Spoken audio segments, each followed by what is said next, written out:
Hello friend, welcome to my channel.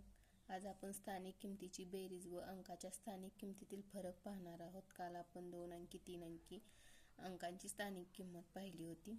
आता तसंच 4 अंकी 5 अंकी 6 अंकी संख्येची स्थानिक किंमत पाहणार आहोत. प्रत्येक वर्गानुसार संख्या वाढत जाते, त्यामुळे ते पण पाहणार आहोत. इथं पहिली संख्या 8576. याची आपण काय शिकलो तर एक तर त्या अंकाच्या स्थानिक किमतीने त्याला गुणाकार करायचा, ज्या अंकाच्या स्थानी आहे त्या संख्येने. कसं तर 8 हे हजाराच्या स्थानी आहे म्हणून 1000 बरोबर किती झालं 8000. किती शून्य येणार 3 शून्य येणार. दुसरं काय आहे 5 5 शतकाच्या घरात आहे म्हणून 100 गुणायचं. किती आलं 5000. वर किती शून्य येणार 2 शून्य. दुसरं काय आहे 7 7 दशकाच्या घरात आहे म्हणून 7 गुणिले 10 बरोबर 70. आणि 6 एककाच्या घरात आहे म्हणून 6ला आहे असं 6, कारण कोणत्याही संख्येला 1 न गुणलं तर तो आहे असाच अंक येतो. आणि दुसरी पद्धत काय होती 8 आहे असं घ्यायचं. 8च्या पुढे जेवढी घरं आहेत तेवढ्या घराची शून्य द्यायची म्हणजे 8000 उभी रेष.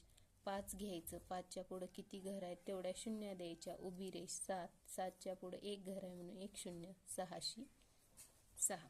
तर दुसरी बघा 93281 संख्या आहे. मग इथं आता आपण दुसऱ्या पद्धतीने काढू. 9 घेतलं, 9 वर 4 घर आहेत म्हणून 4 शून्य दिल्या उभी रेष. 3 3 वर 3 घर आहेत म्हणून 3 शून्य दिल्या उभी रेष. 2 2 वर 2 घर आहेत म्हणून 2 शून्य दिल्या उभी रेष. 8 8 वर 1 घर आहे म्हणून 1 शून्य उभी रेष 1. आता ही तशीच दुसरी संख्या आहे 2,54,170. आता याची पण तशी स्थानिक किंमत काढायची. 2 2 वर 5 घर आहेत म्हणून 5 शून्य 1 2 3 4 5 उभी रेष. 5 घेतलं, 5 वर किती घर आहेत 4 4 शून्य 1 2 3 4 उभी रेष. 4 4 वर किती घर आहेत 3 3 शून्य 1 2 3 उभी रेष. 1 घेतलं, 1 वर 2 घर आहेत म्हणून 2 शून्य उभी रेष. 7 7 वर 1 घर आहे म्हणून 1 शून्य आणि शून्याशी शून्य. एकक स्थानी 1 पासून 9 पर्यंत जो अंक असतो तो आहे असाच येतो, त्याची स्थानिक किंमत बदलत नाही. आता स्थानिक किमतीची बेरीज पाहणार आहोत. इथं संख्या किती दिले 4,85,279. या संख्येतील 7 व 8 च्या स्थानिक किमतीची बेरीज किती. आता आपल्याला स्थानिक किमतीची बेरीज काढायची. त्याने किती विचारली 7 आणि 8. 7 दशकाच्या घरात आहे आणि 8 10,000च्या घरात आहे. मग 8 10,000च्या घरात आहे म्हणून 8 लिहिलं. 8 वर किती घर आहेत 4 4 शून्य दिल्या 3 4. आपल्याला बेरीज सांगितल्या म्हणलं अधिक चिन्ह घेतलं. 7 दशकाच्या घरात आहे म्हणून दशकाच्या घरात लिहिलं. 9च्या नावाचा 1 शून्य दिला. बेरीज करायची. शून्याशी शून्य 7,700 शून्याशी शून्य शून्याशी शून्य 8,800. कोणत्याही संख्येत शून्य मिसळला तरी ती संख्या आहे असेच येते, त्यात बदल होत नाही. ती संख्या आहे खाली घ्यायची. आता दुसरा प्रश्न 3 लाख. याचं उत्तर येईल क्रमांक 3. दुसरी संख्या 3,73,185. या संख्येतील अंकाच्या स्थानिक किमतीची बेरीज किती. आता यांची बेरीज विचारली म्हणजे प्रत्येक ह्याची बेरीज करायची आपल्याला संख्येची.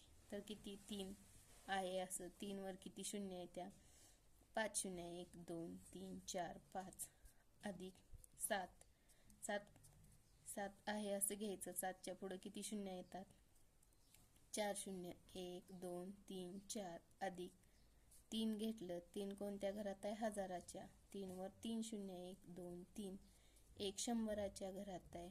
8 दशकाच्या घरात आहे 5. यांची बेरीज केली. यांची बेरीज केली तर 5 5 8 8 1 1 3 3 7 7 आणि 3 3. म्हणजे ज्यावेळेस आपण अंकांच्या स्थानिक किमतीची बेरीज करतो त्यावेळेस ती संख्या आहे असेच येते, बदलत नाही. म्हणजे पर्याय क्रमांक 1 3,73,185. प्रश्न तिसरा खालीलपैकी कोणत्या संख्येत हजार व दशक स्थानच्या अंकाच्या स्थानिक किमतीची बेरीज सर्वाधिक आहे. कोणत्या विचारले 1000 आणि 10,000. एकक दशक शतक 1000 हे 8000 ही दशक हे 1000 हे दशक 1000 दशक 1000 आणि दशक यांची बेरीज करायची. 8 अधिक 7, 7 आणि 7 14 आणि 1 15, 9 अधिक 0 9, 9 अधिक 4 13, 9 अधिक 3 12. तर सर्वाधिक कोणती आली? आकडा क्रमांक 1 48,570. अंकाच्या स्थानिक किमतीतील फरक.